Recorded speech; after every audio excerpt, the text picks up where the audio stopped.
Hey guys, how you going? Hope you're all doing very well. This evening I'm going to be doing yet another movie review. This movie is a horror film from Mexico, Spanish language, English subs, released in the year 2016, directed by Emiliano Rochaminta, and this film is called We Are the Flesh.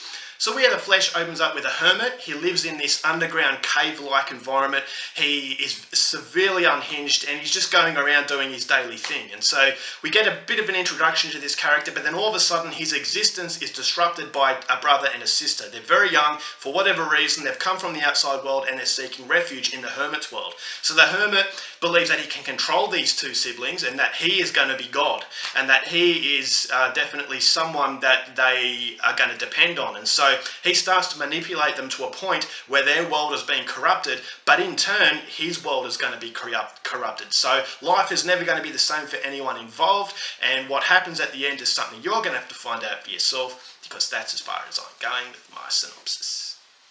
Now my thoughts on We Are the Flesh. Before I start this review, I have to stress, and I can't stress this enough, if you are not accustomed to extreme cinema, definitely stay away from We Are the Flesh. This is a movie that is going to upset a lot of people. If you're sensitive, if you're accustomed to mainstream cinema and cinema that is for a broad audience, then this is definitely not for you. This is a movie that is directed at a very acquired taste, and it's the taste of extreme cinema. If you're not familiar with European extreme cinema especially, and you're not familiar with cinema that is an endurance test and really pushes the boundaries as far as what you're limited to, then stay away from it. I can see this really scarring a lot of people, not only scaring but scarring because of the things that you see. This is a movie that does tackle very taboo subjects that American cinema would go nowhere near, not even Australian or British cinema. Cinema from countries that we're accustomed to would never touch these subjects. The only directors that I know of that would touch these subjects and have touched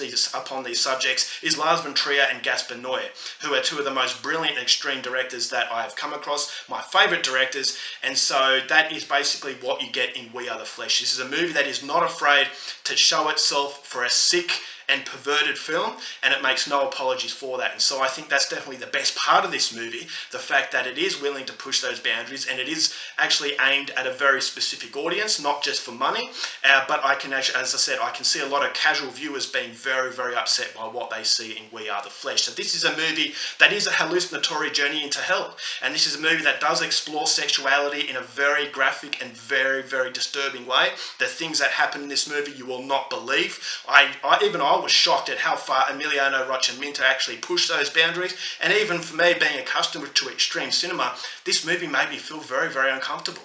Is that not only the themes, the shocking themes that it has, but it's mixed in with that hallucinatory imagery. Now, the cinematography in this film was absolutely fantastic. This is cinematography that was very reminiscent of Gaspar Noé's Enter the Void, where it was a hallucinatory, a very vibrant colouring, but it was a hallucinatory dream. It was a nightmare. It was a nightmare that you didn't want to be a part of. It's a nightmare that after you finish watching, you're going to have a shower to wipe all the dirt off you, the invisible dirt that absorbs the viewer.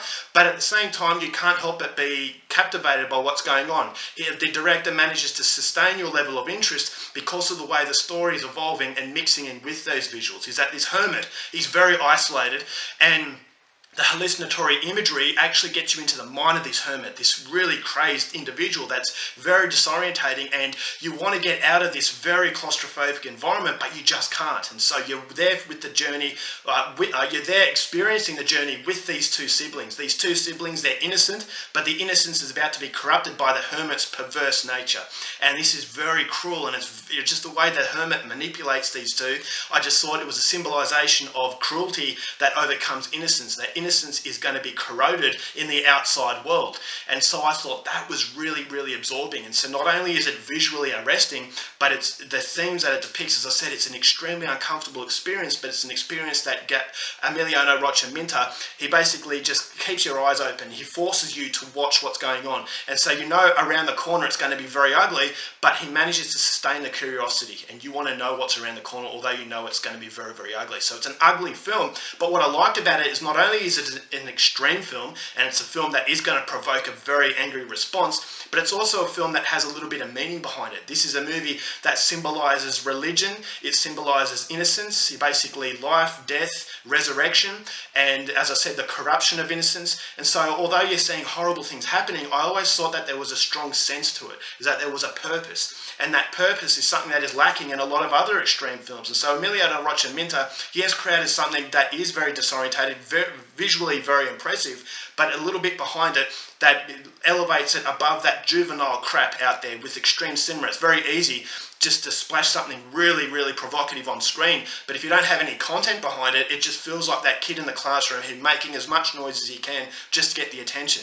And so you just dismiss it as, juvenile, look at me, look at me. Whereas in this movie, I thought, all right, well, although it's not as good as Lars von Trier and Gaspar Noé films, it's up there because it just has some content behind it. When it has content behind it, it has a little bit more guts, and that content just evolves into something that's a lot more disturbing. So I thought the acting was phenomenal, especially the siblings.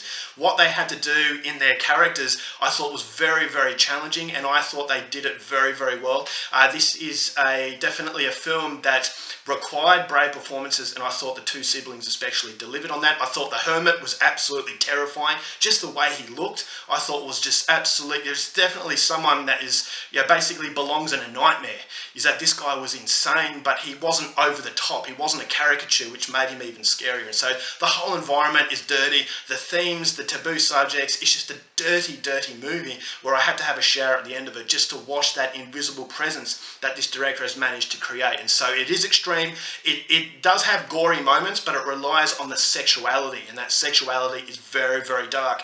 And I can tell you right now, mainstream Hollywood would go nowhere near this. And so I have to applaud Emiliano Rocha-Minta for actually taking the courage to make a film like this, which indicates Mexico is definitely an up-and-comer as far as extreme content is concerned. If I have a problem with the film, is that I thought it got lost in itself a little bit towards the end. Although the end does make you think, I thought it got a little bit too much for its own good, is that the first 3 quarters had a sense of control. Although it was very disorientating, although you didn't know exactly what was going on, it still had a sense of control, whereas the last quarter, it just spirals out of control. And I thought as though the director didn't really have the reins onto that, and he didn't really know how to sustain that level of control right up to the very end. But then on the other side, you could say that the disorientating nature and the uncontrollable nature towards the end really is just basically an icing on the cake, and that cake, once again, is that hallucinatory journey. And so you don't really have control in a hallucinatory journey, so on that you could say that it finished well, but for me,